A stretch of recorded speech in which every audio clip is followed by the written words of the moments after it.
കൊന്നിച്ച സുഹൃത്തുക്കളെ, ഞാൻ നിങ്ങളുടെ സ്വന്തം എക്സ്ട്രാ കോമിക്. നമ്മളിന്ന് എക്സ്പ്ലെയിൻ ചെയ്യാൻ പോകുന്നത് ബ്ലാക്ക് ക്ലൗഡിന്റെ ചാപ്റ്റർ 298ഉം 299ഉമാണ്. വീഡിയോയിലേക്ക് കിടക്കുന്നതിന് മുമ്പ് നിങ്ങൾ ഈ പേജ് ആദ്യമായിട്ട് കാണുന്നതിൽ സബ് ചെയ്യാൻ മറക്കണ്ട. അതേപോലെ ഇതിനു മുമ്പിട്ട് എല്ലാ പ്രീവിയസ് വീഡിയോസും കാണാൻ മറക്കണ്ട. സോ നമ്മൾ ഈ വീഡിയോക്ക് 2 ടാർഗറ്റ് വെക്കുന്നുണ്ട്. ഒന്ന് 50 കമന്റ്സും 2 500 ലൈക്സ് ആണ്. 500 ലൈക്സ് കിട്ടാൻ ചിലപ്പോൾ പാടായിരിക്കാം, എന്നാലും 50 കമന്റ്സ് നമുക്കൊന്ന് നോക്കിയേക്കാം. അങ്ങനെ ചാപ്റ്ററിന്റെ തുടക്കത്തിൽ നമ്മുടെ നോയില മേക്കിളോടൊക്കെ ചോദിക്കുന്നുണ്ട്, മേക്കിള നീ എങ്ങനെയാണ് ഇവിടെ വന്നത്? അണ്ടർവെല്ലിലേക്ക് ഒരു ഗേറ്റിലെ തുറന്നിട്ടുള്ളൂ, അവിടെ കൂടെ നീ വരാൻ എന്തായാലും സാധ്യതയില്ല. ഈ ഗേറ്റ് എന്നൊക്കെ പറയുന്നത് ചെറിയ ഒരു ഇൻഷുറൻസ് മാത്രമാണ്. എന്റെ ട്രൂ ഗോൾ അതൊന്നും അല്ലായിരുന്നു. എനിക്ക് എങ്ങനെയെങ്കിലും തിരിച്ചു വന്നായിരുന്നു. അതുകൊണ്ട് കേഴ്സ് വാൻഡറിംഗ് മാജിക് യൂസ് ചെയ്യാൻ വേണ്ടി ഞാൻ കാത്തിരുന്നു. ഈ സ്പെല്ല് അത്ര നിസ്സാര കാരണമൊന്നുമല്ല. ആവശ്യത്തിലെ പ്രിപ്പറേഷൻസും അതേപോലെ സാക്രിഫൈസും ഉണ്ടെങ്കിൽ മാത്രമേ ഇതങ്ങോട്ട് ചെയ്യാൻ സാധിക്കത്തുള്ളൂ. നിന്റെ അമ്മയുടെ മേത്തുണ്ടായിരുന്ന ആ ശാപം കൊണ്ടാണ് എനിക്ക് വെനീക്കയുടെ ബോഡി മാനിഫെസ്റ്റ് ചെയ്യാൻ സാധിച്ചത്. പിന്നെ വെനീക്കനെ പറ്റി പറയാനാണെങ്കിൽ അവളൊരു പെർഫെക്റ്റ് ആയുള്ള ഒരു ഡെവിൽ ഹോസ്റ്റ് കൂടിയാണ്. എന്നെ പോലെ ഒരു സുപ്രീം ഡെവിലിനെ വരെ അവൾക്ക് വലിയ പാടൊന്നും ഇല്ലാതെ ഹോസ്റ്റ് ചെയ്യാൻ സാധിച്ചു. അത് മാത്രമല്ലാതെ അവളിപ്പം മരിക്കുന്നതിന്റെ വക്കത്തെത്തിയപ്പോൾ ഫുള്ളി അല്ലെങ്കിൽ കൂടി എനിക്ക് അവളുടെ ബോഡി കിട്ടിയില്ല. പിന്നുള്ളത് ലൊലൂപ്പിക്കയാണ്. അവളാകട്ടെ ഹേറ്റ് കിങ്ഡത്തിലെ ക്യൂനുമാണ്. അവളും വെനിക്ക് ഒരേപോലെ മരിച്ചു കഴിഞ്ഞാൽ ഞാൻ രക്ഷപ്പെട്ട് എനിക്ക് ഈ ലോകത്തേക്ക് വീണ്ടും വരാൻ സാധിക്കും. പെട്ടെന്ന് പുള്ളിക്കാരി, അതായത് നമ്മുടെ ലൊലൂപ്പിക്ക പുള്ളിക്കാരുടെ ഡെവിൽ വാട്ടർ മാജിക് യൂസ് ചെയ്ത് ഒരു വലിയൊരു അറ്റാക്ക് ചെയ്യുന്നുണ്ട്. ഇത് കണ്ട് നോയില വരെ ഞെട്ടിപ്പോകും. ഇത് കണ്ട് ദേഷ്യം വന്ന നമ്മുടെ നോയില പെട്ടെന്ന് പുള്ളിക്കാരുടെ ഒരു ഡ്രാഗൺ, വാട്ടർ ഡ്രാഗനെ ക്രിയേറ്റ് ചെയ്ത് നമ്മുടെ മെഗിക്കുള്ളിനെ അറ്റാക്ക് ചെയ്യാൻ വേണ്ടി പോകുന്നുണ്ട്. പക്ഷേ അത് അപ്പം തന്നെ എന്താ പറയാ വാനിഷ് ആയി പോകും. മെഗിക്കുള്ളിയുടെ കേഴ്സ് വാൻഡറിംഗ് മാജിക് യൂസ് ചെയ്താണ് ആ ഒരു സ്പെല്ല് കംപ്ലീറ്റ്ലി ഇറേസ് ചെയ്ത് കളഞ്ഞത്. നേരത്തെ വെച്ച് നോക്കാത്ത മെഗിക്കുള്ള ഇപ്പൊ വളരെയധികം പവർഫുൾ ആയിട്ടുണ്ട്. പെട്ടെന്ന് താഴ്ത്തി നിന്ന് നമ്മുടെ ഷാർലറ്റും പറയുന്നുണ്ട്, അതിന് ഞാൻ നിന്നെ വെറുതെ വിട്ടിട്ട് വേണ്ടെന്ന് പറഞ്ഞിട്ട് പുള്ളിക്കാരുടെ റോസസും മറ്റേ ത്രോൺസ് ഒക്കെ വെച്ചുകൊണ്ട് ഒരു അറ്റാക്കും ചെയ്യും. പിന്നെ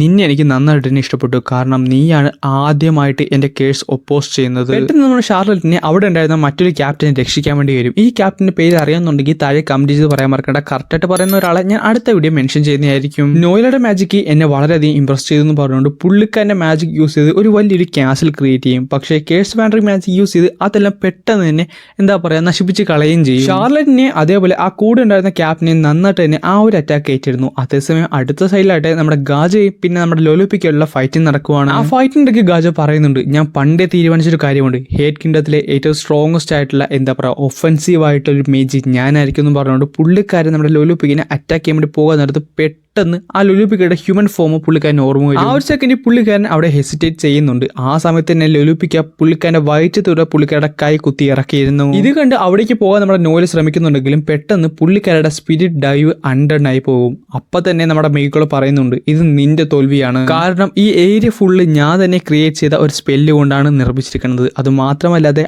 ആർക്കും തന്നെ ഇവിടേക്ക് വന്ന് നിന്നെ രക്ഷിക്കാനോ നിനക്ക് ഇനി ഇവിടുന്ന് രക്ഷപ്പെടാനോ പറ്റത്തില്ല. ഇതിൽ കൂടുതൽ നിനക്ക് എന്ത് റീസൺ ആണ് വേണ്ടത് തോറ്റു തരാനായിട്ട്? എന്തായാലും നീയുമായിട്ടുള്ള ഈ ഫൈറ്റ് ഒക്കെ ഞാൻ വളരെ നന്നായിട്ട് തന്നെ ആസ്വദിച്ചു കേട്ടോ. ആ ഒരു നിസ്സഹായ അവസ്ഥയിലും പുള്ളിക്കാരി തിരിഞ്ഞു നോക്കാൻ നേരത്ത് ഗാജനാണ് കാണുന്നത്. ഗാജ കേട്ടെ ആ സമയത്തും ചിരിച്ചുകൊണ്ടേയിരിക്കുവാണ്. പെട്ടെന്ന് ലൊലൂപ്പിക്കയുടെ തലയെ പിടിച്ചിട്ട് പുള്ളിക്കാരൻ പറയുന്നുണ്ട്, എന്നോട് ക്ഷമിക്കുകയും എന്തായാലും ഇത് അത്ര അധികം വേദനിക്കില്ല എന്ന് ഞാൻ വിശ്വസിക്കുന്നു പറഞ്ഞുകൊണ്ട് പുള്ളിക്കാരൻ ഒരു അറ്റാക്ക് ചെയ്യും. അത് പുറത്തുള്ള അറ്റാക്ക് അല്ലായിരുന്നു, പകരം ഇന്ത്യനിലായിട്ടുള്ള അറ്റാക്ക് ആയിരുന്നു. അതുകൊണ്ട് തന്നെ കുറച്ച് സെക്കൻഡത്തേക്ക് മാത്രം പുള്ളിക്കാരിക്ക് അനങ്ങാൻ സാധിച്ചില്ല. ആ സമയത്ത് പുള്ളിക്കാരൻ അവിടുന്ന് ആ കൈ വലിച്ചൂരി നേരെ ഫ്രണ്ടിലേക്ക് പോകും. ഞാൻ ഈ കിങ്ഡം പ്രൊട്ടക്ട് ചെയ്യാന്നൊക്കെ പറഞ്ഞിട്ടും 6 മാസത്തിന് മുമ്പ് മെഗിക്കുള്ളയുടെ വെനീക്കയുടെ അറ്റാക്ക് ഒന്നും എനിക്ക് തടയാൻ സാധിച്ചില്ല. അതുകൊണ്ട് തന്നെ നിനക്ക് അവിടെ ശാപം കിട്ടുകയും ചെയ്തു. അതൊരിക്കലും മാപ്പ് അർഹിക്കാത്തൊരു തെറ്റാണ്. അതുകൊണ്ട് എനിക്കിനി ഒരിക്കലും നിങ്ങളുടെ അതായത് ക്യൂവിന്റെ സ്പിരിറ്റ് ഗാർഡിയൻ ആയിട്ട് നിലനിൽക്കാൻ സാധിക്കത്തില്ല. അതിനെന്താ, എനിക്കെന്തായാലും ഇപ്പൊ ജീവനുണ്ടല്ലോ. അത് മാത്രമല്ലാതെ ഹേറ്റ് കിങ്ഡത്തിലുള്ള ഒരാൾക്ക് പോലും ഒരു പ്രശ്നവും പറ്റിയില്ല. അത് തന്നെ എനിക്ക് സന്തോഷമായി. അന്ന് ഞാൻ ബാക്കിയുള്ളവരെ സംരക്ഷിക്കുന്ന സമയത്താണ് നിനക്ക് ഈ ഗതി വന്നത്. അതുകൊണ്ട് എനിക്ക് പറയാൻ പറ്റും, എനിക്ക് ഒരിക്കലും നിന്റെ സ്പിരിറ്റ് ഗാർഡിയൻ ആകാൻ സാധിക്കത്തില്ല. അതുപോരാഞ്ഞിട്ട് ഏറ്റവും കൂടുതൽ എനിക്ക് പ്രൊട്ടക്ട് ചെയ്യാനുള്ള ആഗ്രഹം നിന്നെയാണ്.